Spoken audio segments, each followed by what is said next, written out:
Quero que vocês venham comigo ao Evangelho de Lucas, capítulo 6, versículos 3. E como vós quereis que os homens vos façam, da mesma maneira fazer-lhes vós também. Não importa se estamos jogando, dirigindo um carro ou fazendo um bolo. Existem certas regras que devem ser seguidas para a nossa segurança, bem como para o nosso sucesso. Me lembro bem que aconteceu perto da minha casa, na Carolina do Norte, há alguns anos. A estrada entre Black Mountain e Asheville estava sendo ampliada, passando de 2 para 4 faixas. Por várias semanas durante o período de construção, não havia uma sinalização na pista. Uma noite houve uma trágica colisão frontal e 5 pessoas morreram, porque as regras da estrada não haviam sido claramente identificadas. A Bíblia ensina que a vida cristã consiste em um crescimento constante. Quando você nasceu de novo, nasceu na família de Deus. Eu e a minha esposa Ruth temos agora 19 netos e cada um deles é precioso para nós. Cada um é um membro aceito e apreciado de nossa família. E este é o modo como Deus se sente em relação a você. É propósito dele que você cresça, chegando à estatura completa e se torne maduro em Cristo.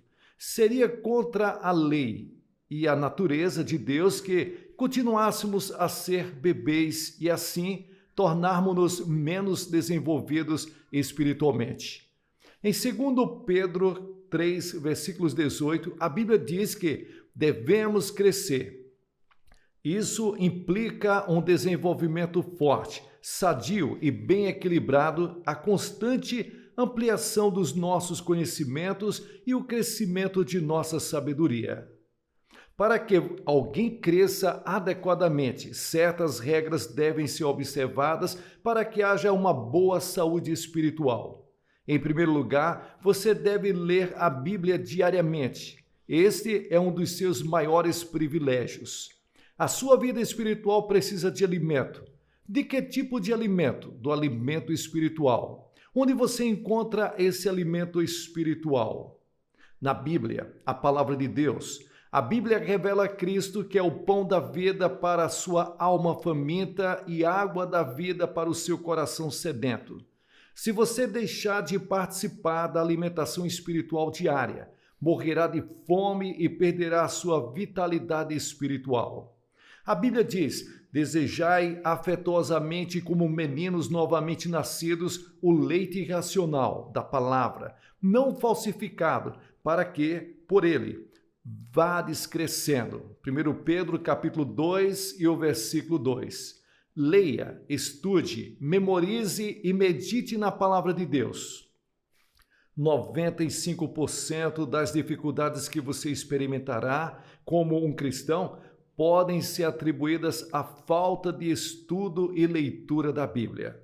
Suponha que um arqueólogo tenha descoberto o diário original de Gengis Khan ou de Alexandre o Grande, ou as cartas de amor de Cleópatra, ou que os nossos astronautas tenham descoberto um misterioso manuscrito durante a sua caminhada lunar. Imagine a correria para as livrarias em toda a nação para obter cópias de tais livros. No entanto, temos aqui um livro que o próprio Deus escreveu para a humanidade.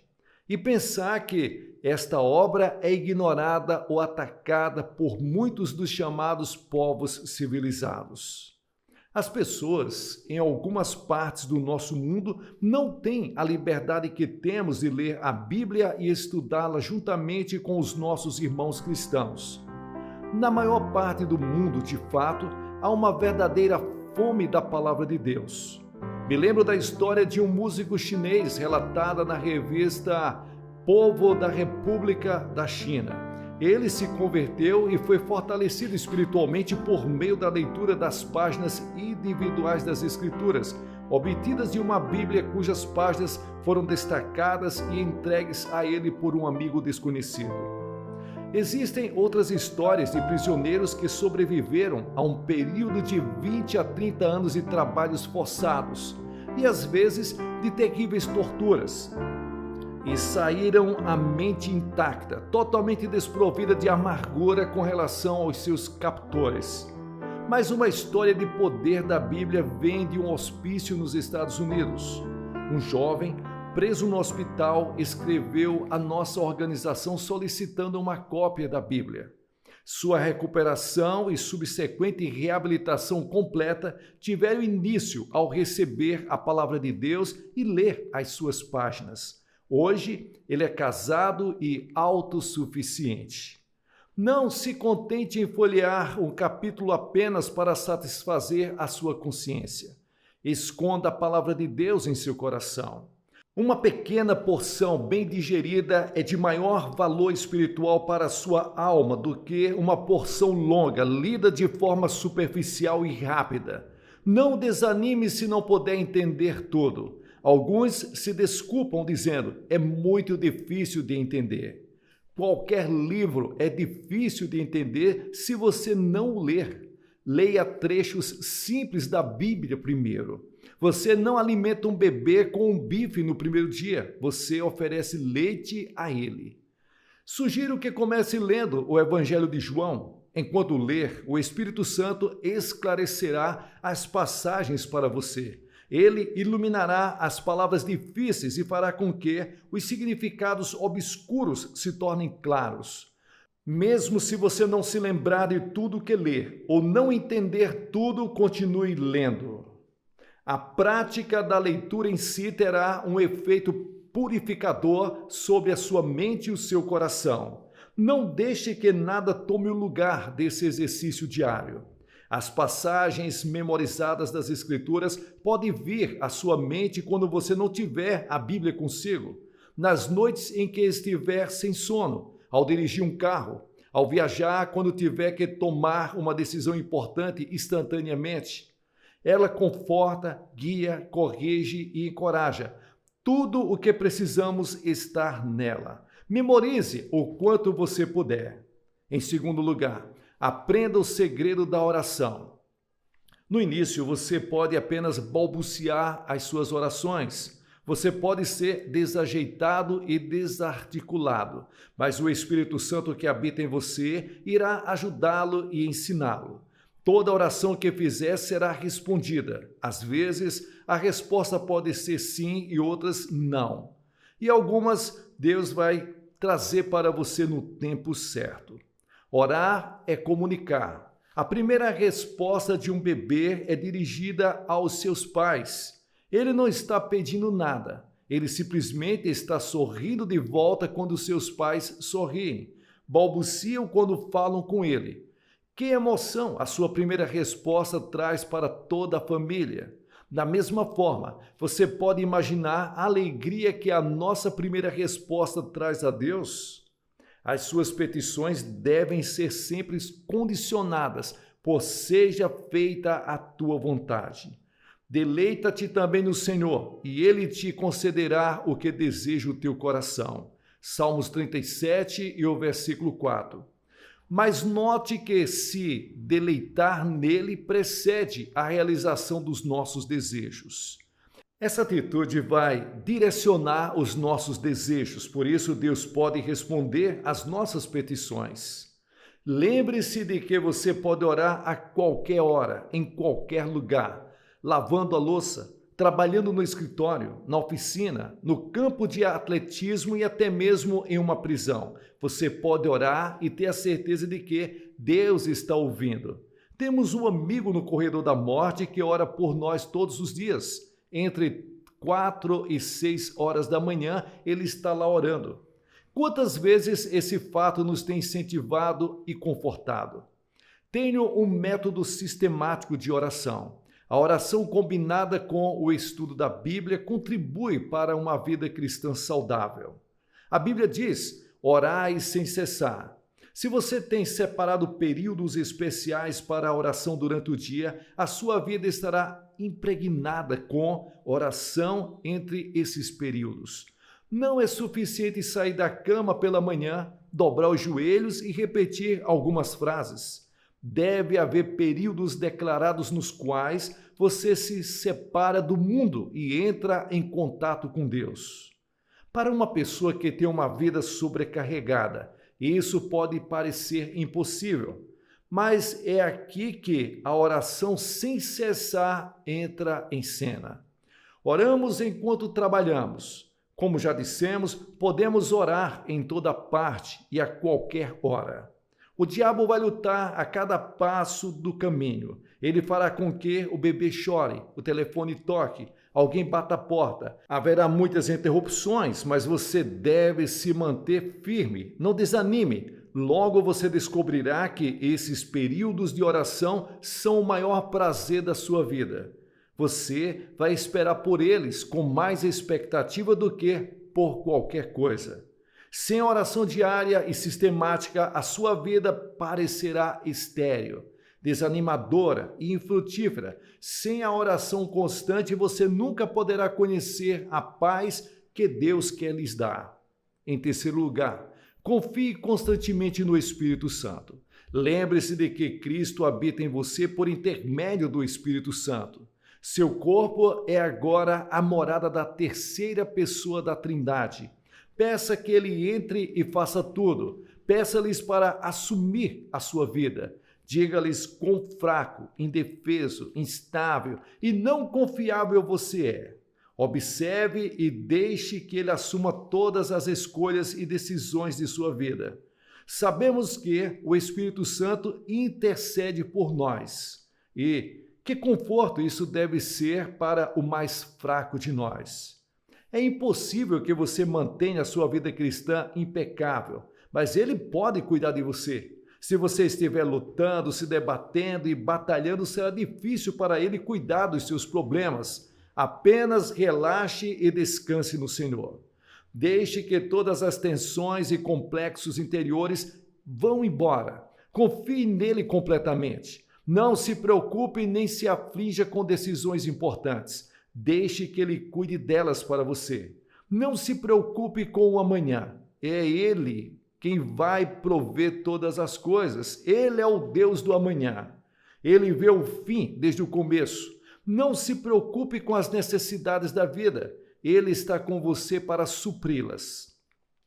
Um verdadeiro cristão é aquele que, apesar das preocupações, conflitos e tensões internas, está confiante de que Deus está no controle e assim será vitorioso no final. Ao depender do Espírito Santo, você vai descobrir que muitas de suas doenças físicas e mentais desaparecerão junto com as muitas das suas preocupações, conflitos e tensões interiores. Quaisquer que sejam as nossas dificuldades, quaisquer que forem as circunstâncias, devemos nos lembrar, como Collins de Bowl costumava dizer, Jesus é o vencedor. Em quarto lugar, frequente a igreja regularmente. O cristianismo é uma religião de comunhão. Seguir a Cristo significa amor, justiça, serviço. E estes só podem ser alcançados e expressos por meio de relacionamentos sociais. Esses relacionamentos sociais são encontrados na igreja. Há uma igreja visível e há uma igreja invisível. A igreja invisível é composta pelos verdadeiros crentes que vivem em todos os séculos e em todo o mundo. A igreja visível é composta pelos cristãos em suas várias denominações. Mas nos é dito nas Escrituras, não deixando a nossa congregação, como é costume de alguns. Hebreus capítulo 10 e o versículo 25. Os cristãos precisam ter comunhão, da comunhão com os outros cristãos. A igreja visível é a organização de Cristo na terra. É um lugar onde nos reunimos para adorar a Deus, aprender a sua palavra e estar em comunhão com os outros cristãos. A Bíblia chama a igreja de nação santa, povo de Deus, família de Deus, templo santo no Senhor, morada do Espírito de Deus, o corpo de Cristo. Todos esses termos são figuras de linguagem, símbolos ou imagens usados para indicar a realidade espiritual da igreja. Nada pode tomar o lugar da prática de ir à igreja. Se você é um verdadeiro seguidor de Cristo, desprezará aquelas desculpas esfarrapadas, tais como: o tempo estava muito quente ou muito frio, estava chovendo ou nevando, que não convém a um verdadeiro seguidor de Cristo. Há muitas pessoas que dizem que podem ficar em casa aos domingos e adorar a Deus em suas próprias mentes. A pessoa que age assim deixa de oferecer a Deus o culto racional a que ele tem direito, pois é o Criador do nosso corpo, de nossa mente e alma. Logo, tanto a mente quanto o corpo devem participar na prestação de um ato completo de adoração a Deus. Porém, atualmente, em alguns países, as reuniões da igreja não são mais incentivadas.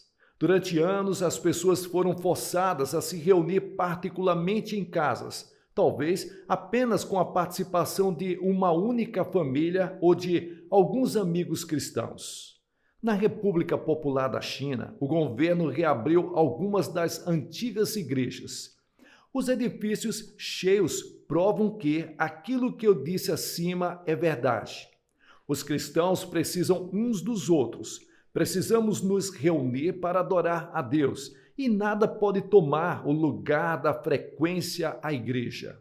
Ao mesmo tempo, acredito que deveríamos ser gratos pela igreja eletrônica. Há muitas pessoas em hospitais, instituições, como lares de idosos ou até mesmo prisões, onde a única maneira de ver as pessoas tem de assistir a um culto da igreja é por meio da televisão, da internet ou até mesmo pelo rádio. Por outro lado, há muitos que afirmam que podem ficar em casa e ouvir um sermão no rádio, televisão ou internet e que isso substitui o lugar de um culto na igreja. Isso não é suficiente. Você não vai à igreja para ouvir um sermão. Você vai à igreja para adorar a Deus e servi-lo na comunhão de outros cristãos. Você não pode ser um cristão bem-sucedido e feliz sem ser fiel em uma igreja. Na igreja, você encontrará o seu lugar de culto. Somos salvos para servir. O cristão feliz é o cristão que serve. Em quinto lugar, seja um cristão que testemunha. Se você estiver praticando fielmente as 4 regras anteriores, esta cuidará de si mesma, da mesma forma que, se o seu corpo for servido continuamente, ele será obrigado naturalmente a transbordar. Algum tempo atrás me deparei com a seguinte questão: o que é mais importante, testemunhar com a vida ou testemunhar com a palavra? E a resposta foi: o que é mais importante, a asa esquerda ou a asa direita de um avião? Pensando que essa resposta fosse muito inteligente, um dia a repeti em um carro enquanto levava alguns missionários para almoçar. Uma missionária tomou a palavra e disse: "Isso é muito inteligente, mas não é verdade?" Surpreso, perguntei o que ela queria dizer. Por toda a Escritura, ela respondeu: Deus prometeu abençoar a sua palavra e não a nossa vida. Assim será a palavra que sair da minha boca. Ela não voltará para mim vazia. Antes, fará o que me apraz e prosperará naquilo para que a enviei. Aquele que tem a minha palavra deverá pregá-la fielmente, pois o joio está entre o trigo, diz o Senhor. Percebi que ela estava falando a verdade. Somos responsáveis perante Deus pela maneira como vivemos, mas Ele prometeu abençoar a sua palavra. Isso explica por que um músico em um país comunista pode pegar uma página arrancada da Bíblia e se converter. É por isso que um cirurgião em Portugal, ao voltar para casa em um dia nublado e encontrar um pedaço de papel preso ao seu sapato, pode retirá-lo e ler uma porção da palavra de Deus e se converter. Nós, cristãos, estamos agora devidamente nomeados e comissionados como embaixadores do Rei dos Reis. Devemos deixar a nossa bandeira voar alto sobre a nossa embaixada. Suponha que o embaixador de nossa nação na Rússia ordene que a bandeira americana seja puxada para baixo porque ela não é popular naquele país. Nós o chamaríamos para casa imediatamente. Ele não mereceria representar a nossa nação. Se não estivermos dispostos a deixar que as nossas bandeiras estejam hasteadas em casa, no escritório, no comércio, nas faculdades, então não seremos dignos de ser embaixadores de Cristo. Devemos ficar firmes em nossa posição como cristãos. Devemos dar testemunho de Cristo. Testemunhamos de duas maneiras, por meio de nossa vida e pela palavra. E essas duas coisas, sempre que possível, devem andar juntas, lado a lado. O propósito de Deus para você e para mim, depois que nos convertemos, é que sejamos testemunhas do seu poder e da sua graça salvadora. Devemos ser comandados por Cristo, devemos estar sempre prontos a servi-lo.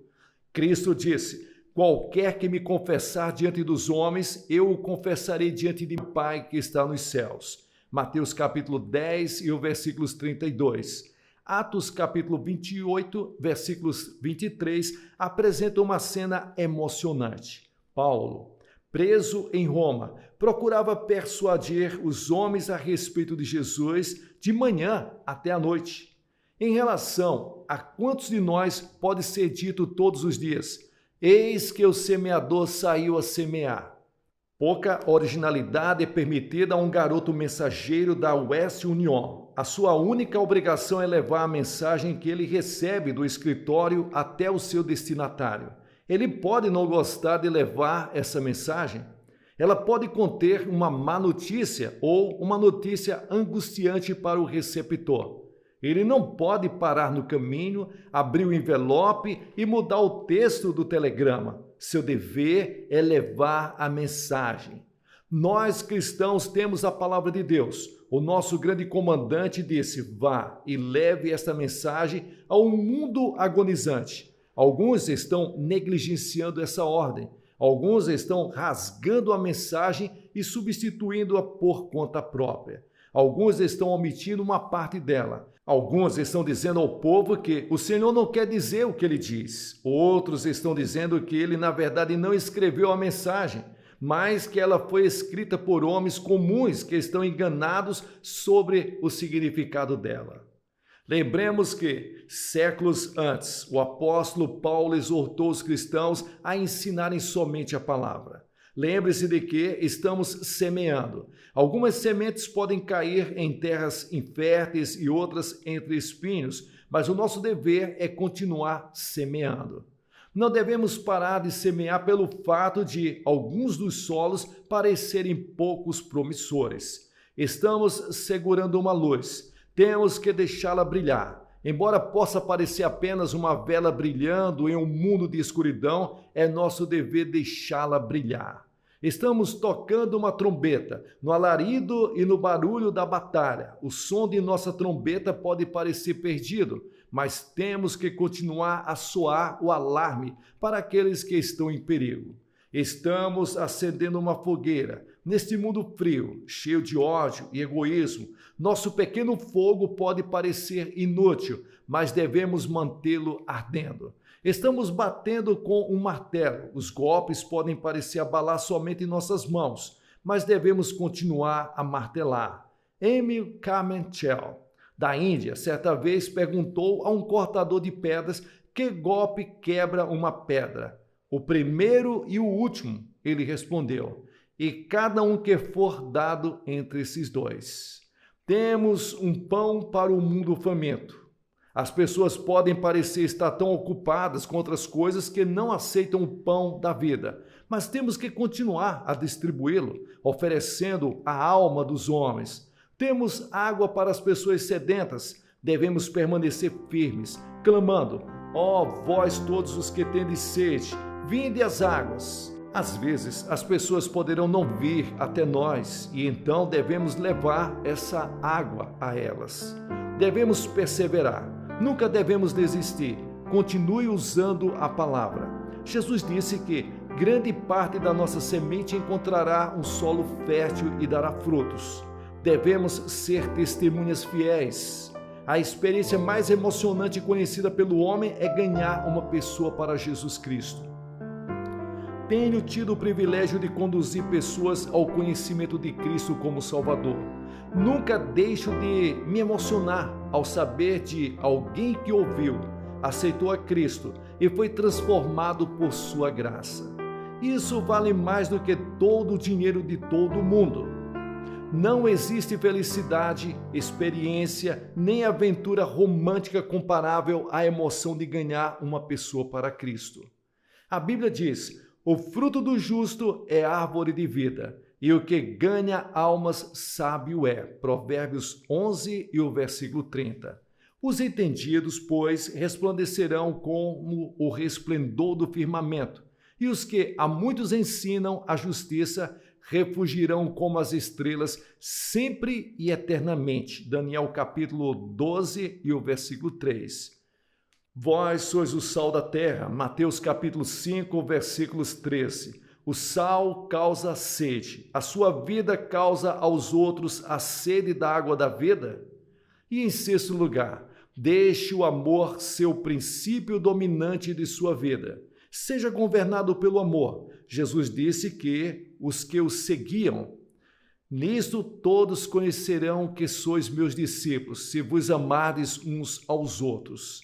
Em outra parte da Bíblia, encontramos a mesma coisa declarada: amados, amemo-nos uns aos outros, porque o amor procede de Deus, e todo aquele que ama é nascido de Deus e conhece a Deus. Aquele que não ama não conhece a Deus, pois Deus é amor.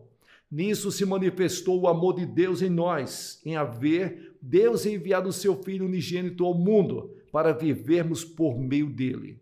Nisso consiste o amor de Deus, não em que nos tenhamos amado a Deus, mas que ele nos amou e enviou seu Filho como propiciação pelos nossos pecados. 1 João capítulo 4, versículos 7 ao 10. O amor não implica necessariamente a aprovação da pessoa amada. Se Deus tivesse esperado até que pudesse aprovar um de nós antes que enviasse seu Filho precioso para nos redimir, onde estaríamos? De todos os dons que Deus oferece aos seus filhos, o amor é o maior. Quando se trata do fruto do Espírito Santo, o amor é citado primeiro. A Bíblia declara que nós, que seguimos a Cristo, devemos amar uns aos outros como Deus nos amou quando enviou o seu Filho para morrer na cruz por cada um de nós. A Bíblia diz que no momento em que chegamos a Cristo, Ele nos dá amor sobrenatural e que o seu amor é derramado em nosso coração pelo Espírito Santo. A maior demonstração do fato de que somos cristãos é o amor que sentimos uns pelos outros.